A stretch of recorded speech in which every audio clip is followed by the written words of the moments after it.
Greetings, ladies and gentlemen, and welcome to this latest edition of Tales from Outer Space, where I take stories from across the internet and read them for your entertainment. This particular story is called Free for the Taking, written by Glitchkey. Captain, this is Operator 397C AP92 from Monitoring Station GZ9W. There is an unauthorized FTL signature in your sector. Point of origin, it appears to be from an ascendant species GZS113. Status on the species. This is their second detected FTL jump. The first was intercepted and inducted, per standard procedure. Initial investigations determined that the jump was intentional and that the species is ready for full induction. And now that the second jump has been detected, you're contacting the nearest interceptor captain, me, to bring them into the fold. Correct. You have far greater than normal allowance for reinforcements as well. The occupants of the first ship showed unsurprising mental fortitude and proved to share some sort of limited communal hive mind. Understood. Mind sending us on our way? Control systems engaged, coordinates provided, target intercept out calculating in locked. FTL jump initiating in 3, 2, 1. All right, crew. You have your targets. Yes, sir. Good. Punch through and get us in. Surprising fortitude or not, a small crew like that won't compare to the mental assault of seasoned interceptors. I stepped forward as my vision cleared and the uneven terrain crunching beneath my feet. The entire landscape seemed to be made of trash and debris, though I couldn't make out any details through the thick mist covering everything. Above me, words rushed through the air, interspersed with colors, lights, sounds, and the occasional smell. They all moved a mile a minute, though one would occasionally stop, scan around, and dive and grab something from the detritus around me. I stilled myself, calmed my own thoughts, and prepared an attack. A simple opening salvo, really. Suggestions of passivity, commands to relinquish control. The vast majority of races fall to those alone. As I released the barrage, I checked with my crew they were doing the same. Then, just for a moment, everything sped up and stopped. The words turned, blinked, and glared at me. This is your fault. A hand grabbed me from behind, sank into my neck, and reached into my skull. Cold, hot, it was everything. Nothing. When I got back up and looked around, I was in an ancient forest, surrounded by nothing but the sounds of the woods. Is anyone there? A shaking, shattering sound rose up all around me, then died down again. Anyone? Eyes blinked from the shadows as the chattering surrounded me once more. I know you can hear me. I am your captain. Respond. The forest seemed darker somehow. The eyes continued to stare at me. The chattering rattled up my spine. Captain, we're having trouble. They just keep throwing more stuff at us, no matter what we do. Show me. A battle, raging across space, small crafts screaming through the void, lasers staring through the gaps and gouging deep into ships the size of stations. A planet below, torn by the signs of the same battle happening above. A moon rising in the horizon. No, not a moon. An absolutely massive battle station, primed for war. Soldiers, sound off. A deep chasm, warriors fleeing across the bridge, one falling behind, easy prey for my soldier. A moment more, and he will be mine. He takes out a weapon, shouts his farewell, a blinding light, and the bridge shatters, falling apart. I grasp at him before darkness covers my eyes. A young boy clad in green and a girl in pink is doing battle with my men. The boy's outmatched, outclassed, and doomed to fail. My man reaches for his prize, only to see it stolen from his grasp by another. Water cascades around me from above as the sky collapses and the battle resumes. A small fleet comes into view of my overwhelming armada, arrayed around my homeworld, doomed to fail by numbers alone. They stood attack, driven by suicidal desperation. They dive in and through, picked off one by my superior fleet. One deploys a weapon straight to the surface of my planet. It begins to boil and bubble, and suddenly it explodes outwards. My own world, a weapon used against me, wiping my race from existence. No. A single man wearing a bathrobe in a temple of his destruction. My soldier yelling and ridiculing him, fighting him for a goal worth nothing and everything. Destroying himself with his own mistake. The temple collapsing around them and somehow allowing the man to escape. This can't be right. A man collapsed upon the ground. My soldiers turning away, going to continue their work. The man rises, and my soldier turns to shoot him. He raises his hand, and the bullets simply stop. He picks one out of the air and drops the rest at my soldiers. This is impossible. View after view, battle after battle, loss after loss. My soldiers fall. They have no resistance, no way to stop it. This can't be real. White faces poke out of the trees around me. The chattering resumes as the wind rushes through the trees. This isn't real. None of those battles are. More faces appear, shaking and chittering away. What are you?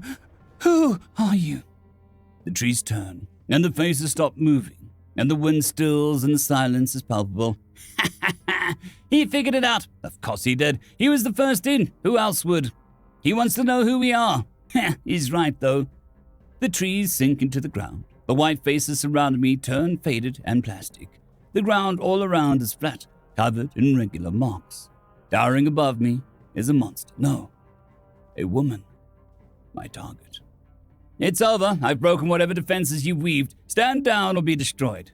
The woman rolled a large marked object. It crashed towards me at random, before settling in the distance away. Oh, I'm sorry. I don't think that's quite right. You're going to be stuck here for a while. What? No, I've won. Nah, not even close. My mind. My rules. That's not how it works. It's never... Yes. The word crashed into me, knocked me to the ground, sank into my very bones. Yes, it is how this works. She slithered along, her ruby scales glinting in the blinding light from above. See, you jumped into my head. You had some pretty pathetic protections, and you dragged your friends along for the ride.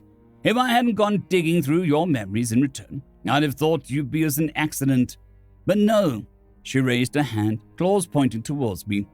Your race has been doing this for ages, enslaving species, taking their very wills from them. I don't even know how you managed it like that. You seemed so bad at it. In return, I did myself a favor. A glittering, dew-covered spiderweb dangled from her palm towards the floor, point after glistening point catching the light and sprouting new strands. I've taken your entire network, your entire race, for myself. You see, we had a fair idea of what happened to the first ship we sent out. We were prepared for the worst, and given rather impressive blanket permissions to do as we saw fit. Not quite enough to declare war, obviously. The web shook and shimmered, held in front of her gaze as she watched it grow. Fortunately, you let me take the initiative. War, as we see it, was already declared by you and yours.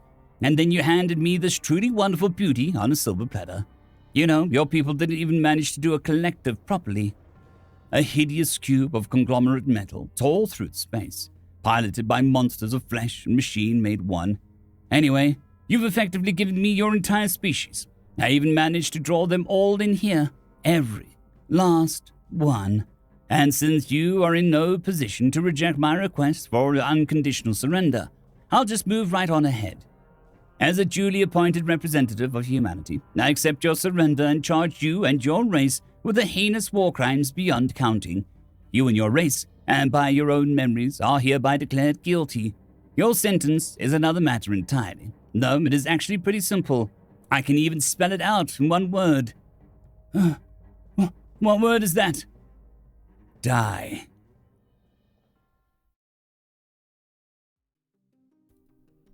Story number 2, always written by MarlynnOfMany.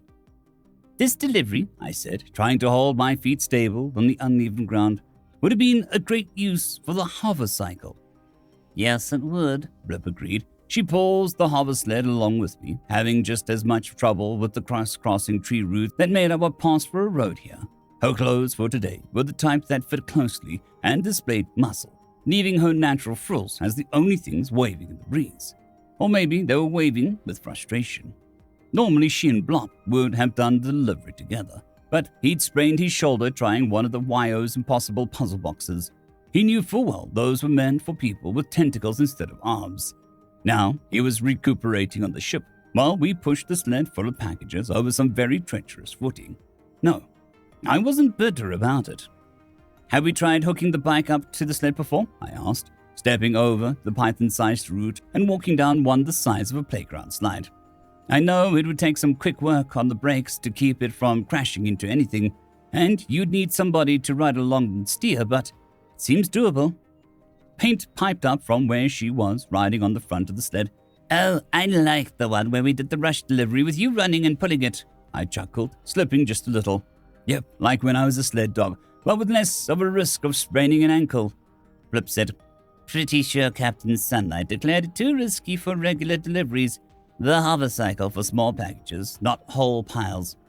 Paint clambered over the stack to look down at us. Her orange scales were bright in the forestry dimness. "But it is all tied down so well." I craned my neck up. "Are those rated for sitting on?" Probably not." She climbed back in front where the brakes were. She was a little small to be of any help in pushing, but she made a good lookout. Like now. "Hey, what's that?" I peered around the side of the package stack, but didn't see anything other than giant trees and a ground covered in roots, plus the occasional white marker attached to the trunks so off-world courier crews didn't get desperately lost. It was all very shadowy and green. "Where?" "There's a misty-looking stuff in the distance," Paint reported. "Steam? Fog? Poison gas?" Bluff groaned. I hope not." I thought back to the briefing for this location.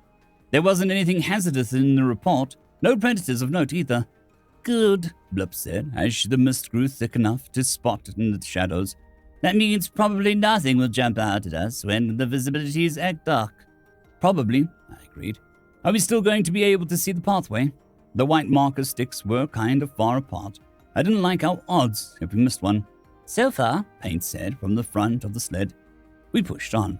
The fog thickened faster than I expected, and I found myself struggling to make out the root shapes before I needed to step on or over them.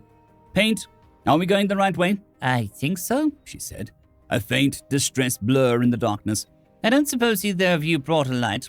"No," I sighed. "Just my communicator, which isn't going to do us much good."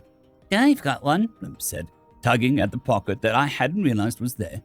"It's the kind that doesn't make your eyes adjust to." With a quick click, suddenly everything was vivid red. "Ow!" I said on reflex. "Perfect," Paint exclaimed, setting the brakes and climbing over the boxes again. Her scales were as red as the boxes, though Blip looked black like the roots underfoot. While they handed the light off, I checked my own hand out of curiosity. Red, too, though not as bright as Paint. "Twist to adjust the focus," Blip called. We were in a shadow again, now that the light was on the other side of the stack. "Got it," Paint said. She fiddled with it for a moment, then sent a beam of red lancing into the mist with much less scattering in all directions. "Away! A little more to the left." Blip and I resumed pushing. We had to rely on Paint completely, but it worked. She sounded delighted. "We'll be there in no time. Onward!"